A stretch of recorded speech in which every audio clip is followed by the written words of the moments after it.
berdasarkan pengamatan saya, Bung Karno itu adalah sosok titah manusia yang moksa dengan amat sangat sempurna.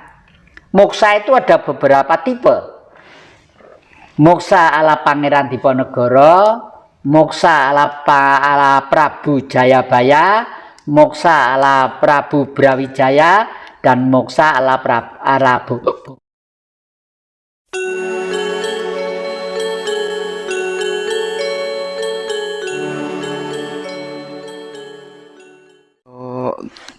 Yang banyak yang bicara tentang tahun 2021 yang jadi banyak yang memperingatkan masyarakat harus lebih berhati-hati karena potensi bencana dan lain sebagainya yang tidak bisa dihindari. Itu pandangan panjenengan seperti apa yang?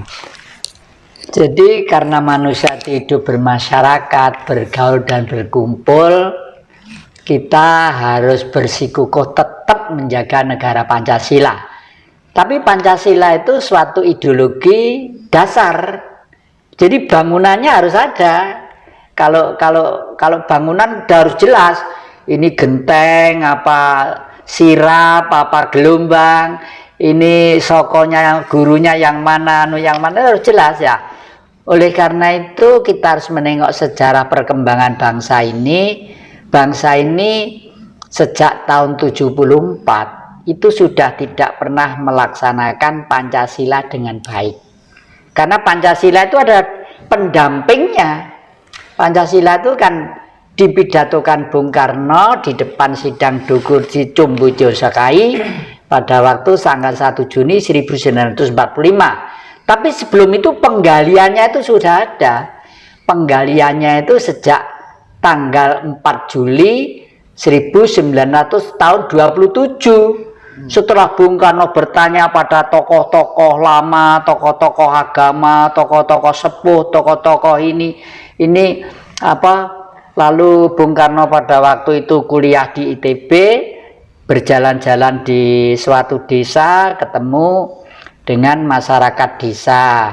Di sana ditanya, ada orang tuh kerja nyangkul di sawah, kerja keras, peluhnya itu dluweweran, kena terik matahari, tidak pernah susah, tidak pernah masih kerja keras terus, tapi hidupnya kok miskin. Ditanya namanya Marhen. Nah, itulah sejarahnya. Jadi Marhen itu ternyata adalah bukan ideologi, nama orang yang kerja keras, pantang menyerah, punya tanah yang subur, punya kekayaan, tapi kok miskin. Apa yang buat miskin? Sistemnya. Oleh karena itu Bung Karno tidak pernah membenci kepada manusia, itu tidak pernah. Membenci Barat pun Bung Karno sebenarnya juga tidak pernah. Membenci Cina juga tidak pernah, membenci Arab juga tidak pernah.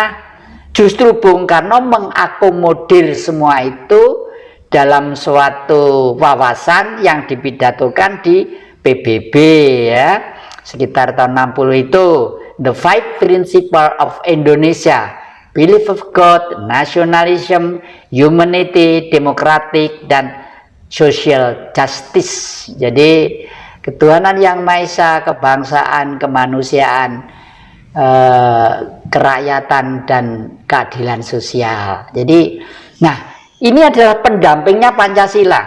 Kalau Pancasila tidak didampingi lah, Marhen orangnya, Marhenisme ajarannya, ya, Marhenis manusianya yang berjuang untuk orang-orang yang miskin tadi itu. Nah, kalau tidak didampingi itu, ya Pancasila tetap abstrak saja. Buktinya apa? Tahun 74 Pancasila itu dirubah. Yang rubah juga pinter Orde Baru itu. Pakai orang-orang gelarnya profesor semua, ya. Ada Profesor Daud Yusuf, ada Profesor Nugroho Susanto, ya, yang dari TNI itu. Dirubah, merubahnya indah. Tapi masih seakan-akan tidak bertentangan dengan Pancasila. Tapi sebenarnya motivasi perubahan itu adalah menghapus marhenisme tadi itu.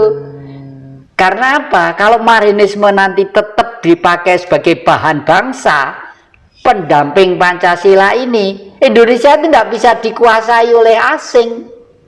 Karena kenapa VOC di sini 500 tahun? Karena pengen rempah-rempah, ya toh, pengen pala tadi itu loh ya. Di Eropa meskipun membuat hamburger, membuat roti, membuat Kentucky dan lain sebagainya, kalau tidak ada rempah-rempahnya rasanya sepo toh. Sepo. Nah, itulah makanya palapa itu adalah kekayaan yang besar di negeri ini gitu.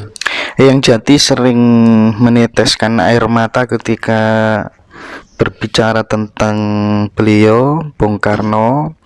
Apa sih yang sebenarnya yang Jati rasakan? Seolah-olah Bung Karno itu kan presiden.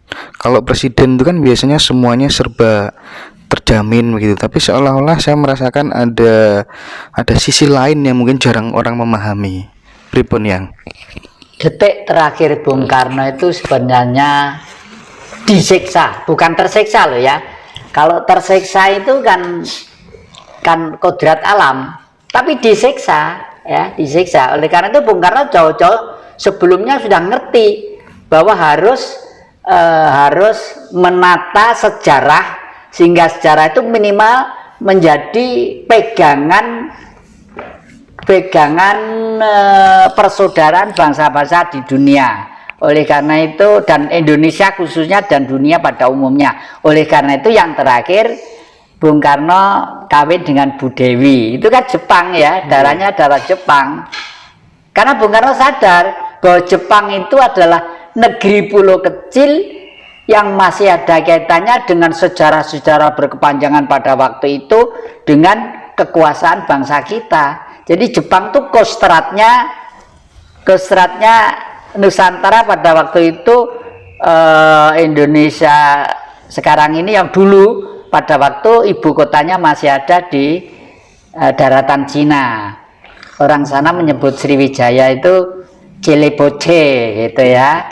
Sriwijaya itu disebut Celeboce gitu. Nah, lalu Bung Karno sudah juga sadar bahwa abad ke-17 leluhurnya itu sudah kuasa ibu kota Nusantara itu di Ternate sana tahun 1763 kurang lebih itu ya.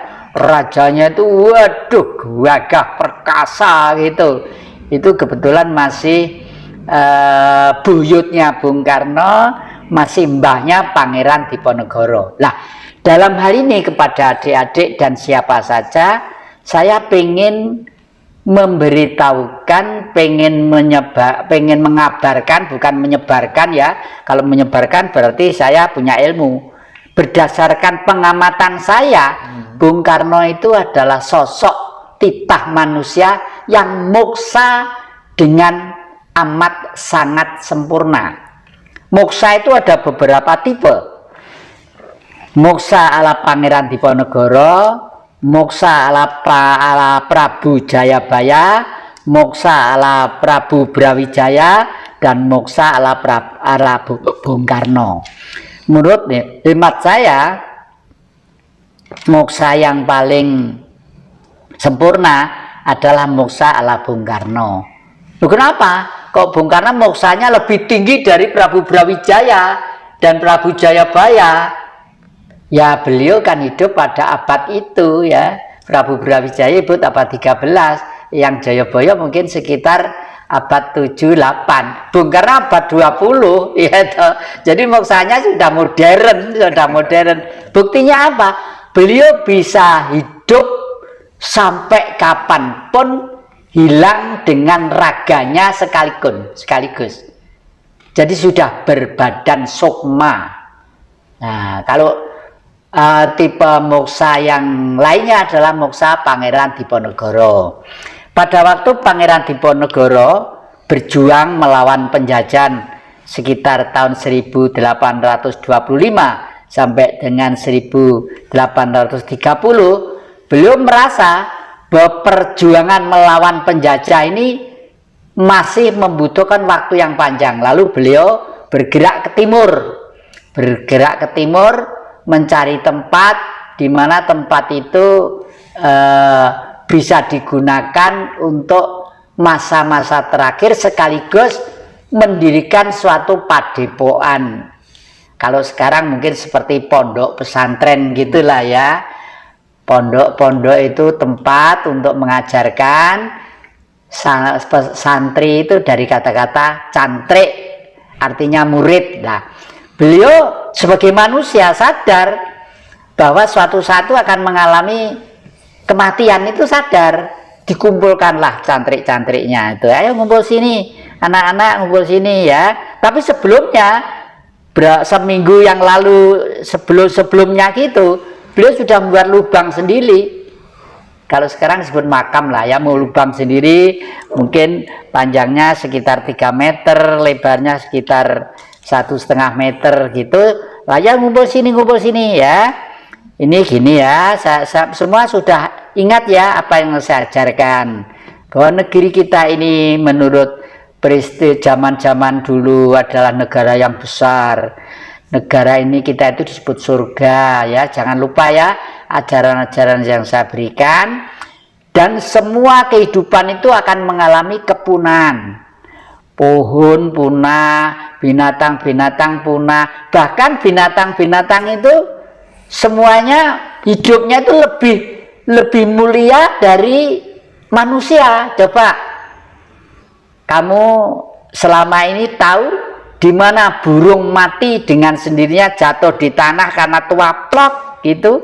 Kan tidak mati mungkin ditepil oleh anak-anak dan lain sebagainya, atau dipanah gitu. Karena apa? Burung-burung itu mulai dari Banten sampai Alas Purwo, kalau mati, meskipun burung prit, Garuda sampai yang besar-besar, terbang dulu ke puncak Gunung Lawu. Karena Gunung Lawu itu gunung suci, di sana itulah kepundan kawahnya sudah mati. Makanya kalau kamu nanti naik ke sana akan banyak tahu tempat-tempat bekas-bekas belulang-belulang burung-burung itu. Jadi satu, yang kedua, kera itu jangan dianggap binatang jahat, enggak, binatang suci. Kera itu kalau temannya mati dikubur bareng-bareng, dibuatkan lubang, dikubur, lalu setelah itu dia di pohon-pohon itu prihatin, ya berdoa, ya bunyinya berdoa ya bahasanya kera, mungkin begitu ya. Tapi yang tahu kan Sang Maha, ya Sang Maha. Tapi jelas dia itu prihatin loh. Jadi oleh karena itu zaman Ramayana sampai Mahabharata, peranan Anoman ketek putih itu selalu ada. Artinya apa? Kera itu contohlah adalah binatang suci yang mengerti peradaban dan selalu setia kepada temannya, bahwa jasmani ini pinjaman bumi harus kembali ke tanah, sehingga diharapkan rohnya kembali suci, menyatu dengan sang matahari gitu. Menyikapi yang sampaikan tadi terkait dengan ikan-ikan pada pengen ke darat. Nah, kita yang di pantai utara, yang di pesisir pantai selatan, ada nggak yang saran, masukan supaya menjadi solusi supaya kita terhindar dari mara bahaya dan lain sebagainya? Ini solusi sementara ya. Toh nanti tetap merupakan babak penyisian. Ini umpama garu wis wayahe liwat. Tapi kita itu diberi kesempatan, diberi otak itu untuk berpikir. Paling tidak itu kita itu mudah-mudahan terhindar dari garu yang lewat tadi. Banyak yang mengistilahkan garu ya, yang ya. Garu itu kan untuk membaca sawah itu ya, garu gitu. Dan garu itu fungsinya apa? Fungsinya adalah menghilangkan predator-predator yang nanti kalau ditanami padi jangan mengganggu padi itu. Nah, padi itu adalah manusia gitu ya, adalah manusia. Jadi garune arepe liwat le, hati-hati gitulah. Biasanya kita satu, kurangi makan ya, kurangi tidur. Kenapa kok ngurangi makan? Wong manusia hidup butuh makan. Orang itu kalau saya wareg, saya ngelukro biasanya musim sitok turu ya, padahal justru orang lapar inilah yang biasanya tuh bisa adaptasi dengan alam ya, dengan alam.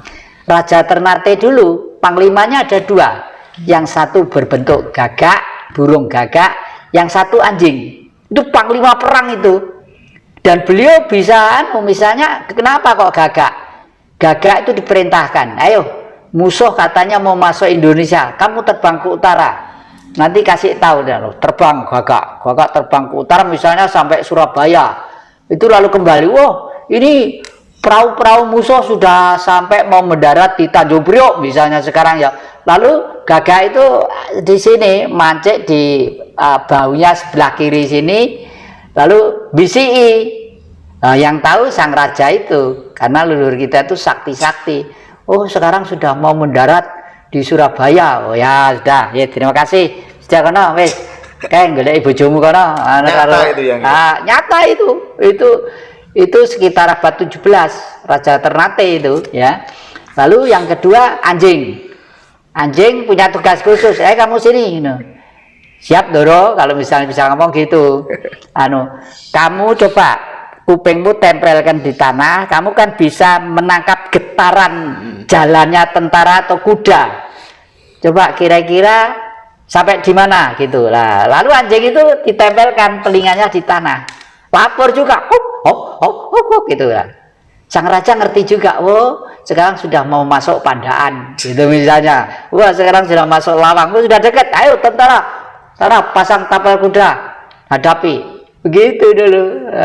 Makanya sumpah Prabu Kertanegara itu Prapta Ika Dharma Putra Nusantara ingsun tanha mukti palapa lamun durung eka hing Nusantara, hing Tumasik sekarang Singapura, hing Johor sekarang Malaysia, hing Ternate Nusa Tenggara Timur.